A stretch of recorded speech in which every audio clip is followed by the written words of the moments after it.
अस्सलाम वालेकुम स्टूडेंट्स। हमारा आज का टॉपिक फर्स्ट ईयर बायोलॉजी के चैप्टर नंबर 4 से एंडोप्लाज्मिक रेटिकुलम। एंडोप्लाज्मिक रेटिकुलम के टॉपिक को स्टार्ट करने से पहले मैं आपको इसकी एनिमल सेल में और प्लांट सेल में पोजीशन के बारे में बताऊंगी कि ये सेल में कहाँ पर मौजूद होता है। उसके बाद हम इसका जो है टॉपिक स्टार्ट करेंगे, जिसमें हम इसके स्ट्रक्चर के बारे में पढ़ेंगे और इसका क्या फंक्शन है और इनकी कितनी टाइप्स हैं उनके बारे में हम स्टडी करेंगे। तो सबसे पहले जो है मैं आपको सेल के अंदर इसकी पोजीशन के बारे में बताऊंगी कि सेल में एंडोप्लाज्मिक रेटिकुलम कहाँ मौजूद होता है। ये हमारे पास जो है एनिमल सेल है। एनिमल सेल में आपको बिल्कुल ये सेंटर में, एनिमल सेल के सेंटर में ये न्यूक्लियस होता है। न्यूक्लियस की जो मेम्ब्रेन है, nuclear membrane that is double membrane, इसलिए इसको न्यूक्लियर इन्वेलप भी कहते हैं। तो ये जो जाल आपको सारा नज़र आ रहा है, डार्कली स्टेन्ड नेटवर्क है चैनल्स का, ये एक तरफ से अटैच होता है न्यूक्लियर इन्वेलप से और दूसरी तरफ ये अटैच होता है प्लाज्मा मेम्ब्रेन की इनर साइड के साथ। तो ये सारे जो चैनल्स हैं, यहाँ इंटरकनेक्टेड नालियाँ आपको नज़र आ रही हैं, ये एंडोप्लाज्मिक रेटिकुलम है। और इस वक्त ये पोजीशन आप इसकी देख रहे हैं एनिमल सेल में। इसी तरह अगर हम देखें प्लांट सेल में, तो प्लांट सेल में चूँकि सेंटर में ये एक लार्ज वैक्यूल होता है, जिसकी वजह से बाकी तमाम ऑर्गेनेलीज पेरीफ्री की जानिब होते हैं, तो इसका न्यूक्लियस जो है वो भी एक तरफ होता है। तो न्यूक्लियर इन्वेलप के साथ ये सारी चैनल्स जो हैं ये नज़र आ रही हैं आपको, ये सारी एंडोप्लाज्मिक रेटिकुलम है। तो ये पोजीशन आपको मैंने इसकी दिखा दी है प्लांट सेल में भी और एनिमल सेल में भी। और अब हम इसका जो है फंक्शन पढ़ते हैं और इसके स्ट्रक्चर के बारे में हम स्टडी करते हैं।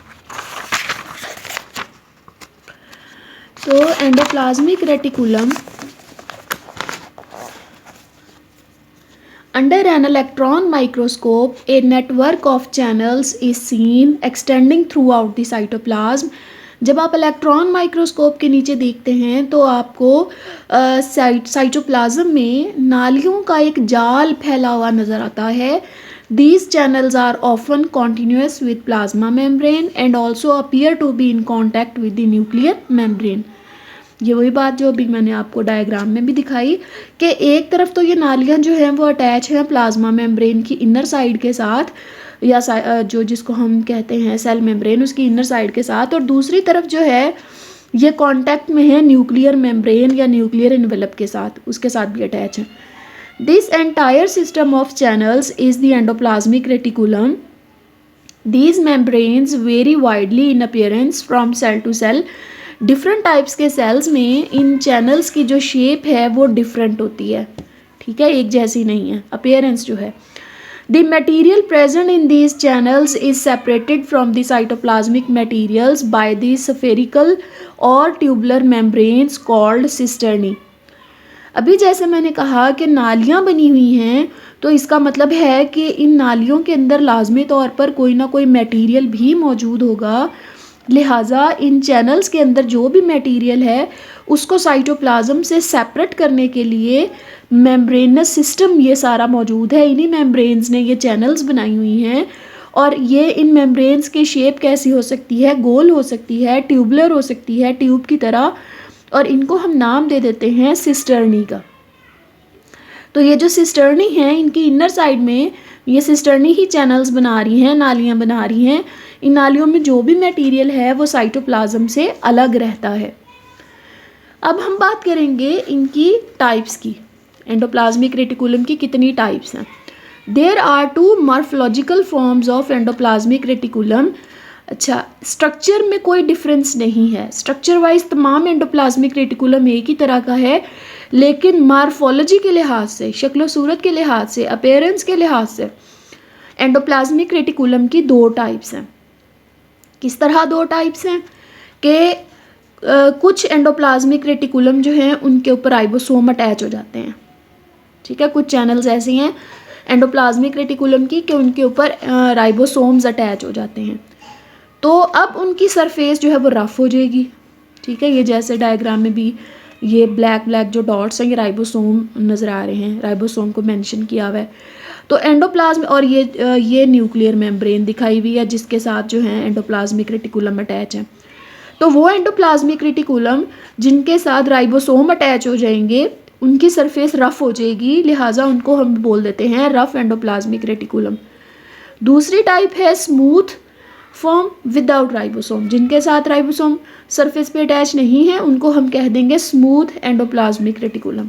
तो ये दो टाइप्स हैं जो जस्ट मॉर्फोलॉजी के लिहाज से डिफरेंट हैं, उनका स्ट्रक्चर अदरवाइज सेम है।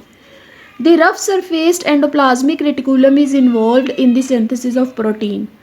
स्टूडेंट्स, जब भी आप राइबोसोम की बात करेंगे, राइबोसोम की टर्म सुनेंगे तो फौरी तौर पर आपके दिमाग में ये बात आ जानी चाहिए कि यहाँ प्रोटीन सिंथेसिस की बात हो रही है, क्योंकि राइबोसोम का जो मेन रोल है, जो अहम काम इनका है वो है प्रोटीन बनाना।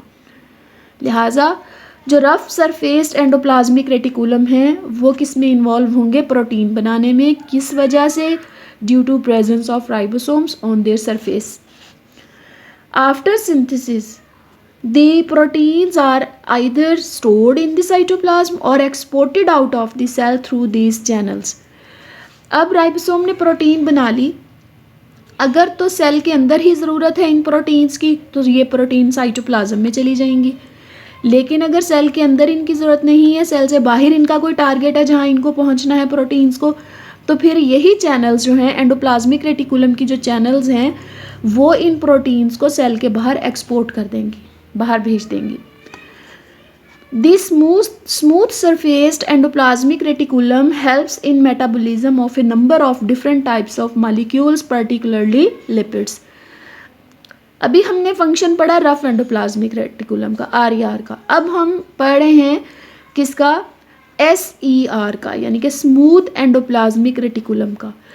जो स्मूथ एंडोप्लाज्मिक रेटिकुलम है इनका जो काम है वो ये है कि ये डिफरेंट टाइप्स के मॉलिक्यूल्स की मेटाबॉलिज्म करता है, उनकी ब्रेकडाउन में इन्वॉल्व है, ख़ास तौर पर लिपिड्स की।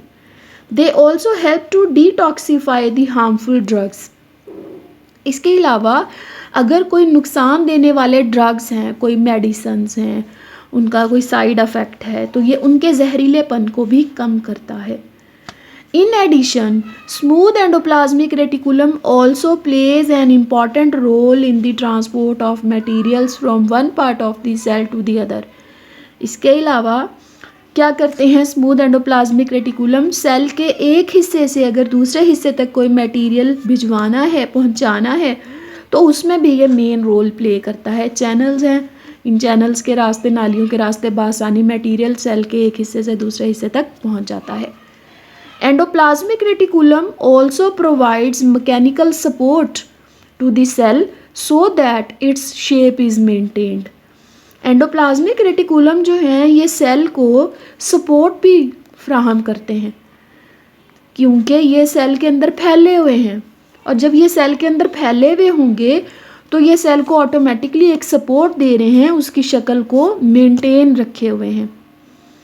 तो ये था स्टूडेंट्स तमाम एंडोप्लाज्मिक रेटिकुलम के टॉपिक से रिलेटेड, जिसमें हमने देखा कि इनकी ये देखने में कैसे हैं, स्फेरिकल हैं या ट्यूबुलर हैं, चैनल्स बनी हुई हैं, जिनको हमने कहा कि उनकी जो मेम्ब्रेन्स हैं, ट्यूबुलर मेम्ब्रेन्स हैं या स्फेरिकल मेम्ब्रेन्स हैं, उनको हमने सिस्टर्नी कहा। ये सारे आपको सिस्टर्नी नज़र आ रहे हैं। उसके बाद हमने कहा कि मॉर्फोलॉजिकली जो हैं इनकी 2 टाइप्स हैं, smooth endoplasmic reticulum and rough. दोनों के फंक्शन भी पढ़ लिए। बाज़ औक़ात जो है ये पूरा नोट आ जाता है टॉपिक के ऊपर, या फिर सम टाइम क्या होता है कि इनकी जो टाइप्स हैं उनमें डिफरेंस पूछ लिया जाता है। तो जब भी आपसे डिफरेंस पूछा जाए किसी भी टॉपिक से रिलेटेड, तो हमेशा आपने अपनी जो आंसर शीट है उसके सेंटर में आपने लाइन लगानी है। जैसे यहाँ पर RER और SER के बारे में पूछा है, अगर डिफरेंस पूछा हो तो आपने सेंटर में लाइन लगानी है, एक तरफ ऊपर हेडिंग, कंप्लीट हेडिंग देनी है, एब्रीवेशन नहीं लिखना, कंप्लीट हेडिंग दें रफ एंडोप्लाज्मिक रेटिकुलम, लाइन लगी हुई है, दूसरी तरफ लिख दें स्मूथ एंडोप्लाज्मिक रेटिकुलम, और इस तरीके से आप उनके बारे में फिर डिटेल देंगे। स्टूडेंट्स जो हैं वो ज़्यादातर यही मिस्टेक करते हैं जब हमारे पास पेपर चेक होने के लिए आते हैं, टेस्ट चेक होने के लिए आते हैं। क्या करते हैं बच्चे के डिफरेंस पूछा हुआ है या कंपैरिजन पूछा होता है या डिफरेंशिएट करने को कहा गया होता है, लेकिन वो बिल्कुल एक पैराग्राफ की सूरत में लिख देते हैं, तो उससे उनको कोई भी नंबर जो है वो अवॉर्ड नहीं होते, मार्क्स नहीं मिलते। लिहाजा इन बातों को, छोटी छोटी ये जो चीज़ें हैं, इनको अपने दिमाग में रखें। इस टॉपिक से रिलेटेड अगर आपके दिमाग में किसी भी किस्म का कोई क्वेश्चन है, कहीं से समझ नहीं आई, तो आप पूछ सकते हैं। हमारा आज का लेक्चर यहीं तक। इंशाल्लाह फिर नेक्स्ट टॉपिक नेक्स्ट वीडियो में फिर मिलेंगे। अल्लाह हाफ़िज़।